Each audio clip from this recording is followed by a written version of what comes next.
بسم الله الرحمن الرحيم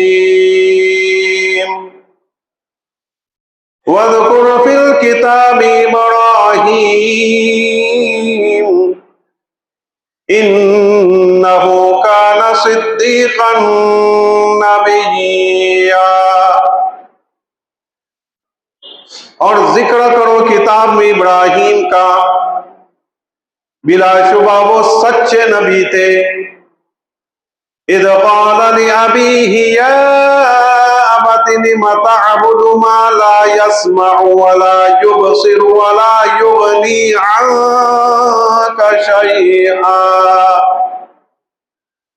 جب انہوں نے اپنے باپ سے کہا کہ اے ابا جان، کیوں آپ ایسی چیزوں کی عبادت کرتے ہو، پوجا کرتے ہو جو نہ سنتے ہیں نہ دیکھتے ہیں نہ آپ کے کچھ کام آ سکتے ہیں؟ یا ابت انی قد جاءنی من العلم ما لم یأتک فاتبعنی اہدک صراطا سویا۔ اے میرے ابا جان، میرے پاس علم میں سے ایسی چیز آئی ہے جو آپ کو معلوم نہیں ہے، آپ کے پاس نہیں آئی، بس آپ میری اتباع کرو، میں آپ کو سیدھے راستے چلاؤں گا۔ یا ابت لا تعبد الشیطان ان الشیطان کان للرحمن عصیا۔ اے ابا جان، شیطان کی پرستش نہ کرو، شیطان کی پوجا نہ کرو، شیطان کی اتباع نہ کرو، بلا شبہ شیطان رحمان کا دشمن ہے، رحمان کا نافرمان ہے۔ یا ابت انی اخاف ان یمسک عذاب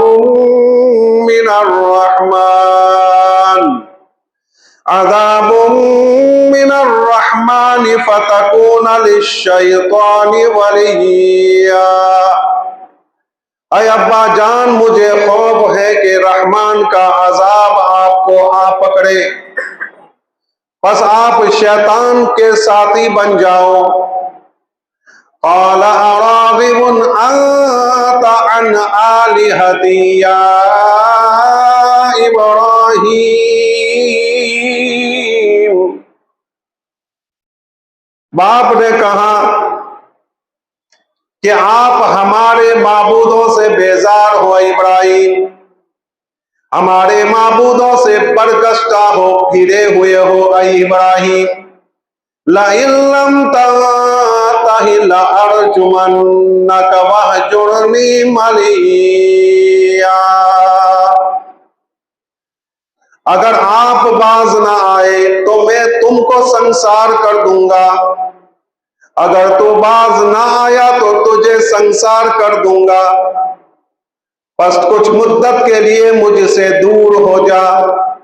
قال سلام علیک۔ ابراہیم علیہ السلام نے کہا کہ سلامتی میں رہے آپ۔ سأستغفر لك ربی انہ کان بی حفیا۔ ابراہیم علیہ السلام نے کہا سلامتی میں رہے، میں آپ کے لیے میرے پروردگار سے بخشش چاہوں گا، بلا شبہ وہ مجھ پر بہت ہی مہربان ہے، بہت ہی کرم کرنے والا ہے۔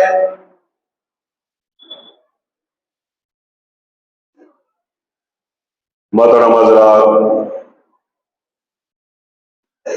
ابراہیم علیہ السلام کا واقعہ، درس قرآن کا سلسلہ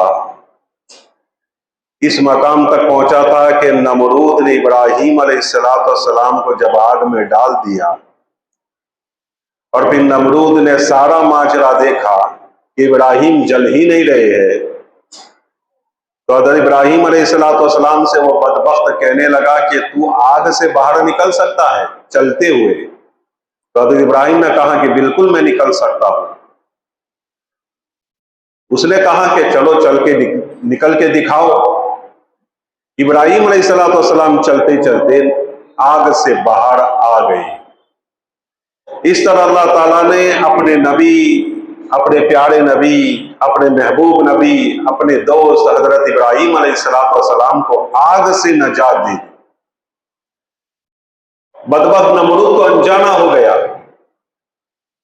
لیکن قوم کے لوگ اور ابراہیم علیہ السلام کے والد محترم، میں گزشتہ کہہ چکا ہوں کہ یہ ان کے والد نہیں تھے، یہ ان کے چچا تھے۔ باپ کے مرنے کے بعد ابراہیم علیہ السلام کی پرورش کرتے تھے، پروان چڑھایا۔ الغرض ابراہیم علیہ السلام کے دو اور بھائی تھے، ایک تارخ تھا، ایک حاران تھا۔ حاران سے جو پیدا ہوئے وہ لوط علیہ السلام تھے۔ حضرت لوط علیہ السلام ابراہیم علیہ السلام کے سگے بھتیجے تھے۔ ان دونوں کی ہجرت کا واقعہ آگے چل کر میں بتاتا ہوں۔ ابراہیم علیہ السلام قوم کے لوگوں کو اتنا بڑا واقعہ ہونے کے بعد بھی راہ راست پر لانے کی کوشش کرتے رہے، بتوں کی مذمت کرتے رہے اور اللہ کی طرف اور توحید کی طرف بلاتے رہے۔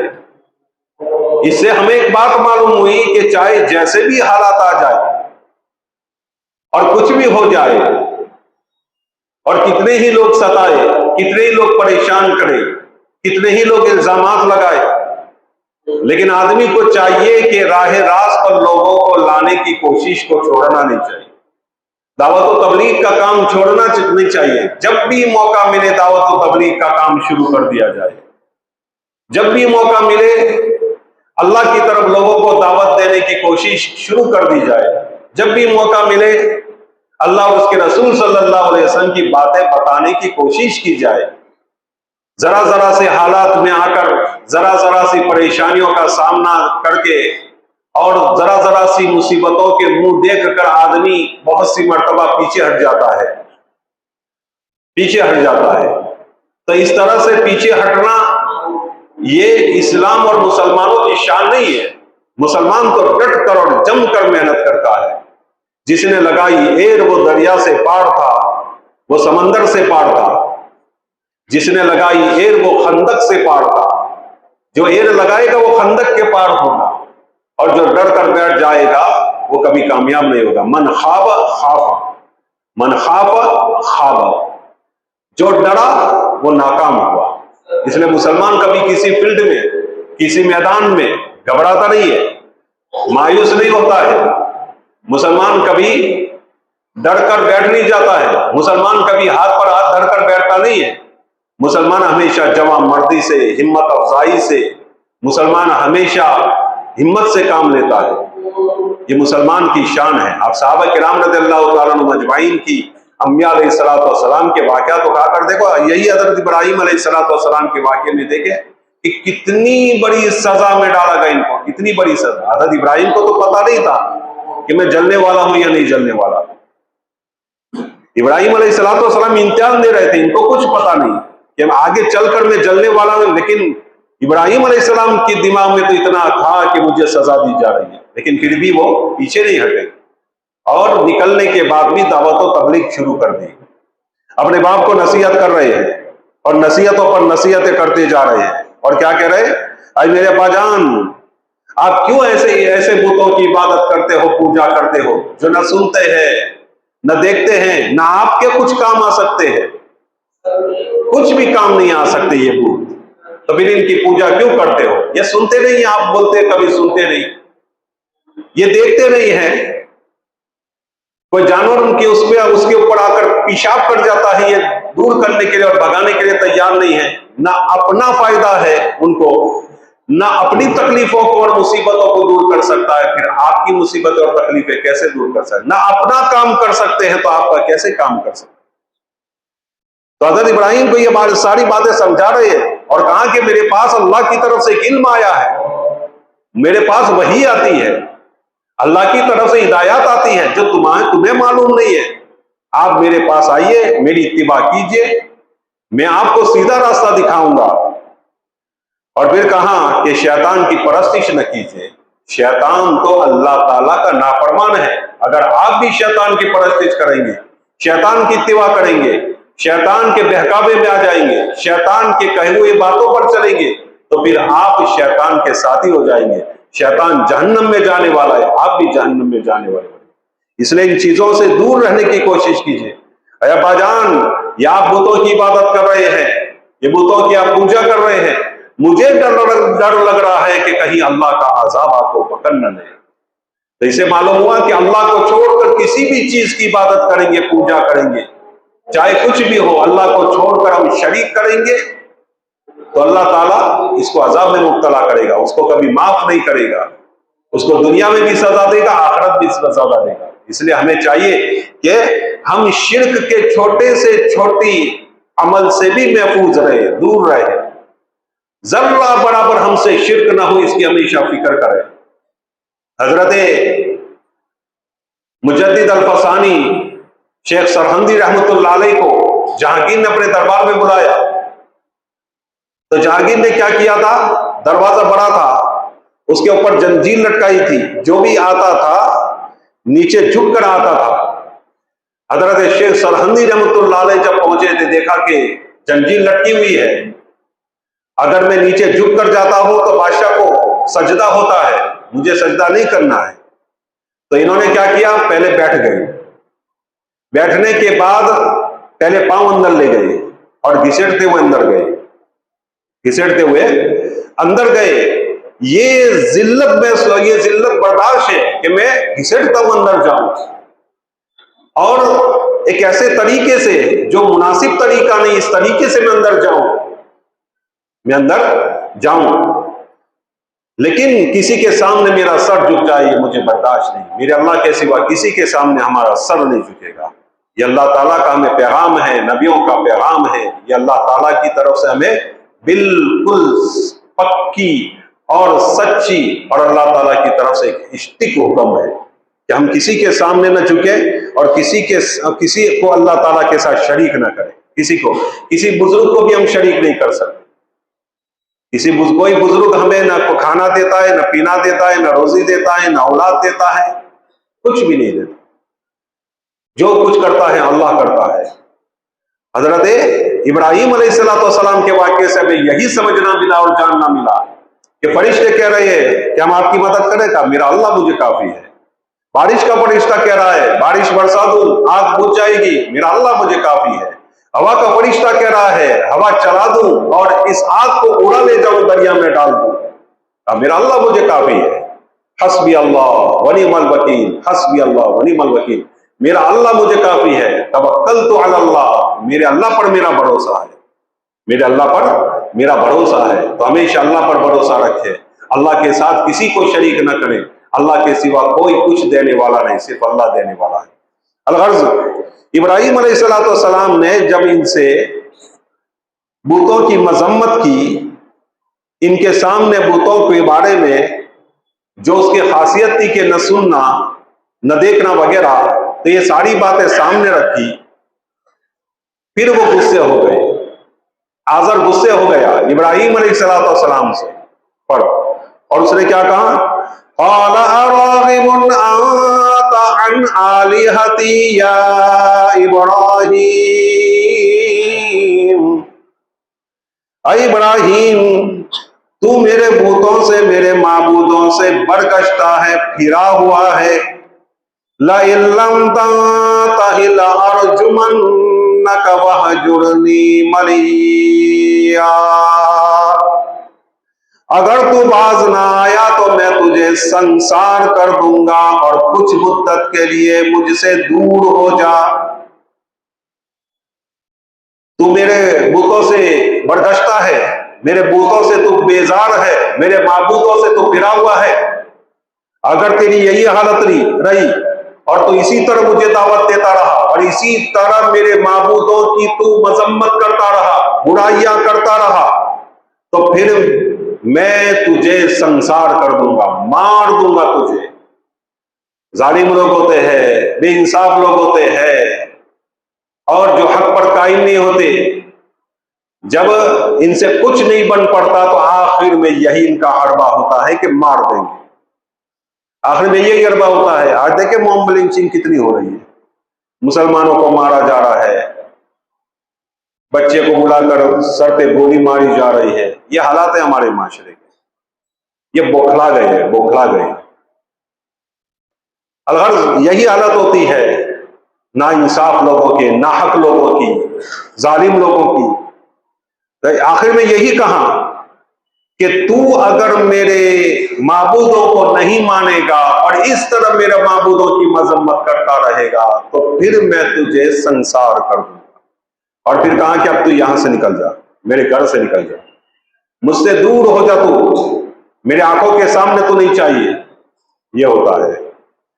تو حضرت ابراہیم علیہ السلام نے کچھ نہیں کہا، کیا کہا؟ سلام علیک، سلام علیک۔ ٹھیک ہے ٹھیک ہے سلامت رہے بھائی، تو سلامت رہے میں چلا، تو سلامت رہے میں چلا۔ یہاں ایک بات معلوم ہوئی کہ اگر کوئی ہمارے ساتھ بحث و مباحثہ کرتا ہے تو ہمیں بھی یہی کرنا چاہیے۔ کوئی ظالم ظلم کرنا چاہتا ہے تو اس کا راستہ چھوڑ دو۔ کوئی ہم سے غلط بحث و مباحثہ کرتا ہے اور بات ماننے کے لیے تیار نہیں ہوتا تو قرآن کہتا ہے، قرآن کیا کہتا ہے؟ وَإِذَا خَاطَبَهُمُ الْجَاهِلُونَ قَالُوا سَلَامًا،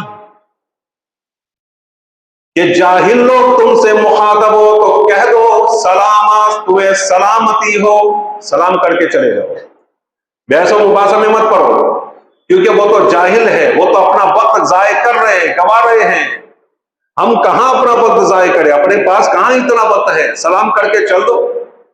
شاہ صاحب رحمۃ اللہ علیہ نے فرمایا کہ اگر ماں باپ دین کی باتوں سے ناراض ہے، ہمارے دین کے کسی کام سے ناراض ہے، اور بچہ اور لڑکا ان سے بہت کچھ سمجھانے کے بعد بھی ماں باپ باز نہیں آ رہے ہیں اور کہہ رہے ہیں کہ داڑھی تجھے نہیں رکھوانی، کہہ رہے ہیں تجھے نماز نہیں پڑھنی، کہہ رہے ہیں کہ دھندا تجھے کرنا ہے، قرآن نہیں پڑھنا، وغیرہ وغیرہ، دین کے احکاموں سے ماں باپ روکتے ہیں اور بہت کچھ سمجھانے کے بعد بھی وہ سمجھنے کے لیے تیار نہیں، وہ بے دینی پر لانا چاہتے ہیں، جہالت پر لانا چاہتے ہیں، بے دینی کے کام کروانا چاہتے ہیں، تو پھر میٹھی بات کہہ کر ان سے الگ ہو جانا یہ نافرمانی نہیں ہے۔ حضرت شاہ صاحب فرماتے ہیں الغرض، تو ہمیں شریعت مطالعہ نے بتایا کہ جاہل لوگ ہم سے اگر الجھے تو ان سے الجھنے کی ضرورت نہیں، ہم اس کو سلام کر کے وہاں سے نکل جائے۔ یہاں ایک بات معلوم ہوتی ہے کہ کافر کو سلام کیا جا سکتا ہے یا نہیں؟ تو کافر کو سلام نہیں کیا جا سکتا۔ حضرت ابراہیم نقی رحمۃ اللہ علیہ نے لکھا ہے کہ بعض مرتبہ اللہ کے نبی نے سلام کیا ہے کہ مسلمان بیٹھے ہوئے ہیں اور یہودی بیٹھے ہوئے ہیں، اللہ کے نبی نے سلام کیا السلام علیکم۔ اس سے ایک بات معلوم ہوئی کہ غیر مسلم بھی ہو تو سلام کر سکتے ہیں، لیکن اس کا راستہ ایک یہ نکالا ہے، معرف القرآن میں ہے، ایک راستہ حضرت امام نخعی رحمۃ اللہ نے نکالا ہے کہ بہت مجبوری ہو، سلام کرنا ضروری ہو، بہت ہی مجبوری ہے تو آدمی سلام کر سکتا ہے، اور بغیر کسی مجبوری کے یوں تو عام احتیاط کرنا چاہیے آدمی، اور سامنے سے وہ سلام کر دے تو کیا کہیں گے؟ ایک تو سلام ہمیں کرنا نہیں ہے، احتیاط برتنی ہے، لیکن وہ سلام کرے تو ہم کیا کریں گے؟ تو کہیں گے وعلیکم، اتنا کہہ دیں گے وعلیکم، وہ کہے گا السلام علیکم تو ہم کہیں گے وعلیکم، بس اتنا، اور آگے کچھ نہیں کہیں گے۔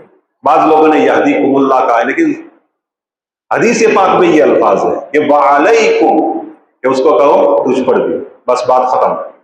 الغرض حضرت ابراہیم علیہ السلام نے کہا ساستغفر لک ربی، میں اپنے پروردگار سے آپ کی بخشش چاہوں گا۔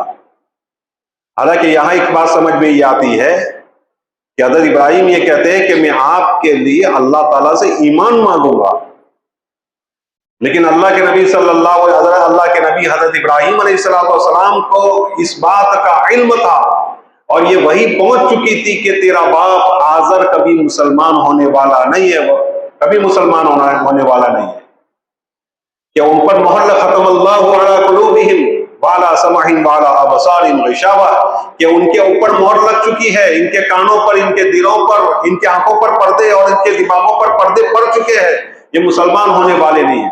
حضرت ابراہیم علیہ السلام نے اپنے کافر باپ کے لیے دعائیں کی، اپنے کافر باپ کے لیے دعائیں مغفرت کی، بہت مغفرت کی دعا کی، لیکن اللہ تعالیٰ کی طرف سے پھر حکم آیا کہ کافروں کے لیے بخشش ہے ہی نہیں، آپ کافروں کے لیے بخشش نہ مانگیے۔ پھر حضرت ابراہیم علیہ السلام نے بند کر دیا۔ اللہ کے نبی صلی اللہ علیہ وسلم نے اپنے چچا کے لیے دعائیں مغفرت کی، لیکن اللہ تعالیٰ کی طرف سے حکم آیا کہ کافروں کے لیے کوئی بخشش نہیں ہے، تو اللہ کے نبی صلی اللہ علیہ وسلم نے بند کر دیا۔ اللہ کے نبی صلی اللہ علیہ وسلم نے بند کر دیا۔ اب یہاں سے حضرت ابراہیم علیہ السلام نے ان کو سلام کر دیا اور وہاں سے نکل گئے۔ اب اس کے بعد ایسا نہیں کہ فوراً نکل گئے اور چل دیے، ہو سکتا ہے کہ تیاری بھی کی ہو، کچھ سامان بھی لیا ہو، پھر گھر بھی گئے ہوں۔ تو ان کی بیوی تھی سارہ علیہ السلام، جو دنیا کی خوبصورت ترین عورت تھی، اور واقعے بھی مشہور، بہت کچھ واقعات بھی لکھے ہیں، لیکن بعض روایتوں میں یہ ہے کہ حضرت ابراہیم علیہ السلام کی چچا کی بہن تھی، اپنی چچا کی بہن کے ساتھ ان کی شادی ہوئی تھی، بڑی پارسا اور نیک عورت تھی۔ ان کو ساتھ لیا اور اپنے بھتیجے لوط علیہ السلام کو ساتھ لیا۔ وہ ابھی نبوت سے سرفراز نہیں ہوئے تھے، نبوت ان کو نہیں ملی تھی۔ راستے میں اب ہجرت آگے چل کر میں آپ کو بتاؤں گا کہ راستے میں ان کو نبوت ملے گی۔ الغرض 2 ہی لوگ تھے جو ان کے ساتھ تھے، اور کتابوں میں آتا ہے یہی 2 لوگ تھے جو ان پر ایمان لائے تھے، کوئی ایمان نہیں لایا۔ حضرت ابراہیم علیہ السلام بیزار ہو گئے۔ ابراہیم علیہ السلام نے دیکھا جب کوئی مسلمان ہی نہیں ہو رہا ہے تو میں کیوں نہ یہاں سے نکل کر کسی ایسی جگہ پر چلا جاؤں جہاں جا کر اللہ کی خوب عبادت کروں، اللہ تعالیٰ کے سامنے سجدہ ریز رہوں، اللہ تعالیٰ کے سامنے مناجات کرتا رہوں، گر گراتا رہوں اور آرام سے اللہ کی عبادت کرتا رہوں۔ یہ سوچ کر حضرت ابراہیم علیہ السلام سفر کے لیے نکلے۔ سفر کس جانب کیا انہوں نے؟ شام کی جانب، فلسطین، شام۔ اس زمانے میں یہ شام، سیریا جس کو کہتے ہیں آج کل، شام، فلسطین، اردن، ترکی کی بارڈر، ادھر سعودیہ کی بارڈر، بہت دور تک یہ شام تھا۔ اللہ کے نبی صلی اللہ علیہ وسلم نے اس کے فضائل بھی بیان کیے، اور اس سرزمین کے اللہ کے نبی صلی اللہ علیہ وسلم نے بڑی تعریف کی ہے۔ حضرت کعب رضی اللہ تعالیٰ کو ایک مرتبہ حضرت عمر نے کہا کہ مدینہ آتے نہیں ہو آپ، مدینہ آ جاؤ، شام میں کیوں پڑے ہو؟ تو حضرت کعب نے کہا کہ دیکھو، حضرت عمر نے یہ بھی کہا کہ اللہ کے نبی کا روزہ بھی وہاں ہے، قبر اطہر وہاں ہے، اللہ کے نبی نے ہجرت کر کے وہاں تشریف لائے تھے، تو مقام ہجرت نبی ہے، نبی صلی اللہ علیہ وسلم کی ہجرت کی مقام ہے، جگہ ہے، آ جائیے وہاں۔ کہنے لگے کہ میں نے توریت میں پڑھا ہے کہ سرزمین شام یہ بزرگان دین کا خزانہ ہے، وہاں یعنی نیکیوں کا خزانہ، رحمتوں کا خزانہ، برکتوں کا خزانہ ہے۔ اور ایک روایت میں یہ بھی ہے کہ قرب قیامت شام کی طرف ہجرت ہوگی، اور بڑے مرتبے والے لوگ، برگزیدہ مقام والے، برگزیدہ مرتبے والے لوگ شام کی طرف ہجرت کریں گے، آگے چل کر شام کی طرف ہجرت کریں گے۔ اور یہ بھی فرمایا جو لوگ شام کی زمین سے چمٹتے رہیں گے، چمٹ کر رہیں گے، وہاں مقیم رہیں گے، وہ دنیا میں تمام باشندوں سے زیادہ برگزیدہ لوگ ہوں گے، دنیا میں سارے لوگوں سے زیادہ برگزیدہ لوگ ہوں گے۔ اور بھی بہت سارے فضائل ہیں۔ آقا سرکار دو عالم صلی اللہ علیہ وسلم نے فرمایا کہ خوشی ہو شام کے لیے۔ صحابہ نے پوچھا کیوں؟ فرمایا کہ اس کے اوپر فرشتوں کے رحمت کے سائے ہوں گے، یعنی رحمت کے فرشتے سایہ فگن ہوں گے شام کے اوپر۔ شام اتنی بابرکت دھرتی ہے۔ اور یہ بھی ارشاد فرمایا اللہ کے نبی صلی اللہ علیہ وسلم نے کہ 3 فوجیں ہوں گی جو مجتمع ہوں گی، 3 فوجیں، ایک شام میں ہوگی، ایک یمن میں ہوگی، اور ایک عراق میں ہوگی۔ حضرت ابو خولہ رضی اللہ تعالیٰ پوچھا اے نبی اللہ، اس زمانے میں اگر میں زندہ رہوں تو میں کس فوج کے ساتھ رہوں؟ فرمایا کہ کوشش کرو کہ شام کی فوج کے ساتھ تمہارا رہنا لازم ہوگا۔ پھر کہا پھر اللہ کے نبی نے کہا اگر اس میں تم شریک نہ ہو سکو تو اہل یمن کے لشکر میں یا اہل یمن کے لشکر کی مدد کرنا تیرے اوپر لازم ہوگا۔ یہ دو چیزیں فرمایا، شام اور اہل یمن، دونوں جگہ جنگ چل رہی ہے۔ الحمدللہ سیریا کو تو اللہ تعالیٰ نے فتح یاب نصیب فرمائی اور ان تمام چیزوں سے اللہ تعالیٰ نکالا، لیکن بہت قربانیاں دی ان لوگوں نے، بڑی قربانیاں دی، اتنی قربانیاں، 10 سال تک ہجرت کی اور جلا وطنی کی اور وطن سے دور رہنے کی انہوں نے زندگی گزاری۔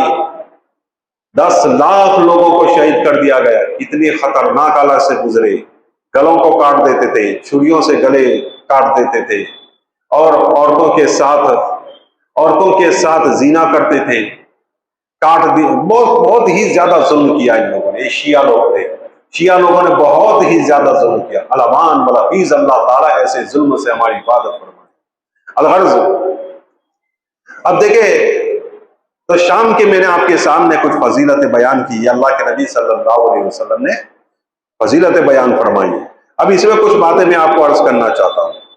ابراہیم علیہ السلام نے اپنے باپ کو نصیحت کی، حالانکہ باپ کون تھا؟ بت پرست، بتوں کا پوجنے والا، لیکن جب بھی کہتے ہیں یا ابتی، کتنی مرتبہ کہا؟ آئی میرے ابا جان، ایک مرتبہ، یا ابتی دوسری مرتبہ، آئی میرے ابا جان، یا ابتی لا تعبد الشیطان، آئی میرے ابا جان، یا ابتی قد جانی، میرے پاس آئی میرے ابا جان، میرے پاس علم آیا ہے، یا ابتی لم تعبدوا، آئی میرے ابا کیوں تم ان بتوں کی پوجا کرتے ہیں، یا ابتی انی اخاف، آئی میرے ابا مجھے ڈر ہے کہ آپ کو عذاب پکڑ لے، یا ابتی، حالانکہ بت پوجنے والا ہے، مورتی پوجک ہے، لیکن پھر بھی حضرت ابراہیم علیہ السلام اپنے باپ کا ادب کر رہے ہیں۔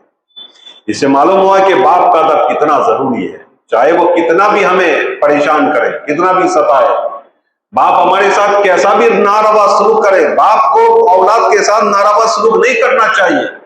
اللہ کے نبی نے فرمایا کہ اکرم الاولاد، اپنی اولاد کا احترام کرو، ماں باپ کو کہا اولاد کا احترام کرو۔ تو ایسا مطلب یہ نہیں ہے کہ ماں باپ ہیں تو ہم جو چاہے کر سکتے ہیں، جس طرح چاہے ظلم کر سکتے ہیں، جس طرح چاہے ناانصافی کر سکتے ہیں۔ ایک صحابی آئے اور کہا اے نبی اللہ، میرا بیٹا یہ نعمان ہے، میں اس کو کچھ پلاٹ وغیرہ کچھ پراپرٹی دینا چاہتا ہوں۔ حضور نے پوچھا دوسری اولاد کو بھی دیا تم نے؟ کہا کہ نہیں، اس کو دینا چاہ رہا ہوں۔ کہا پھر انصاف سے کام لو بھائی، کیا کہا؟ پھر انصاف سے کام لو، اپنے اولاد کے درمیان جتنا اس کو دیتے ہو اتنا دوسری اولاد کو بھی دو، یہ انصاف ہوگا۔ تو باپ ایک بہت بڑی دولت ہے۔ اللہ کے نبی صلی اللہ علیہ وسلم نے فرمایا کہ تمہیں اگر دیکھنا ہے کہ تمہارا رب تم سے راضی ہے یا نہیں، تو دنیا میں دیکھنا ہے موت سے پہلے، تو دیکھ لو تمہارا باپ تم سے راضی یا نہیں۔ باپ اگر راضی ہے، فرمایا باپ اگر راضی ہے تو اللہ بھی راضی، اللہ بھی راضی۔ رضا ربی فی رضا الوالد، رضا ربی فی رضا الوالد، رضا ربی فی رضا الوالد۔ آقا سرکار دو عالم صلی اللہ علیہ وسلم نے ارشاد فرمایا کہ اللہ کی رضا، اللہ کی خوشی باپ کی خوشی میں ہے۔ کیا فرمایا؟ تیرا باپ خوش ہے تو اللہ خوش ہے، تیرا باپ راضی ہے تو اللہ راضی ہے، تیرا باپ ناراض تو پھر اللہ ناراض۔ اتنی بڑی بات ہے، کوئی معمولی بات ہے؟ کوئی پرائم منسٹر یہ کہے تیرا باپ اگر تجھ سے ناراضی ہے تو میں تجھ سے راضی، تو آدمی کتنا خوش ہو جاتا ہے۔ پرائم منسٹر نے کہا، کوئی ایوارڈ دیتا ہے پرائم منسٹر کسی کو تو اس کا نام روشن ہو جاتا ہے اور دور دور تک اس کی چرچا ہوتی ہے۔ ادھر اللہ کہہ رہا ہے، یہ ایوارڈ ہے اللہ تعالیٰ کی طرف سے باپ کو کہ تو راضی ہوگا تو میں راضی ہوں گا، تو راضی نہیں تو میں راضی نہیں۔